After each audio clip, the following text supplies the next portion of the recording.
गौरव। दीर्घ 30 वर्षर ऊर्ध्व परिवार एक सदस्य रिपु मृत्यु पर झुरुछि परिवार। नवरंगपुर जिला उमरकोट गुलीपाटना साहेर लोचन स्वाई दीर्घ 30 वर्षर ऊर्ध्व एक शुआ आनी घरे पाई और ना देथिले रिपु। प्रत्येक दिन रिपुर डाक शुणी शुणी थिले अवसर प्राप्त आर्मी ऑफिसर लोचन स्वाई। एही 30 वर्ष भितर जड़े पक्षी प्रेमी होइथिबारु आ 3 गोटे शुआ आनी सेमानकु पाळुथिले। समस्ते शुआ को पंजरी रखती मात्र लोचन स्वाई एमानकु पूरापूरी स्वाधीनता दे छाड़ी देथिले हेले मध्य 4 गोटी शुआ सेमती बुली बुली घरे ही रहुथिले। रिपुर मृत्यु हेबारु परिवार समस्ते भांगी पड़िथिले और यह आम परिवार सदस्य भावी हिंदू धर्म रीतिनीति अनुसार समस्त कार्य करथिले। आम खाली परिवार कथा कहबा नहीं, परिवार सहित जड़ित थिबा और 3टी शुआ मध्य झुरुथिले रिपुकु, जहा दृश्य देखिले आपण को मध्य दुख लागिबो।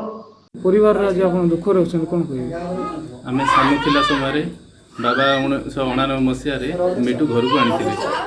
से समय सानरू बड़ पर्यंत पूरा मिटू सहित आमे रहिथिलु, खेलुथिलु रहिथिलु। आज 4:30 समय रे तार मृत्यु होइतिला। आज बहुत दुख लागुची।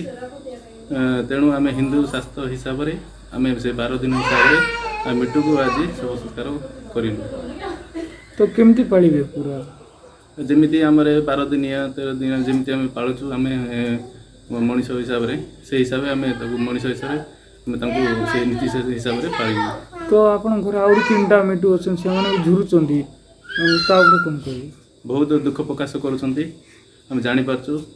आ तेणु आर जन्म रे मिटू जिंती मनीष जन्म रूप से हिसाब रे भगवान को प्रार्थना करछु। नवरंगपुर हिमांशु का रिपोर्ट, स्टार ओडिशा न्यूज।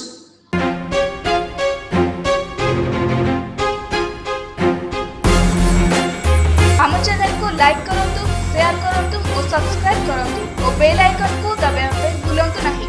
अधिक जानिबा पे लॉग ऑन करंतु www.starodishanews.com।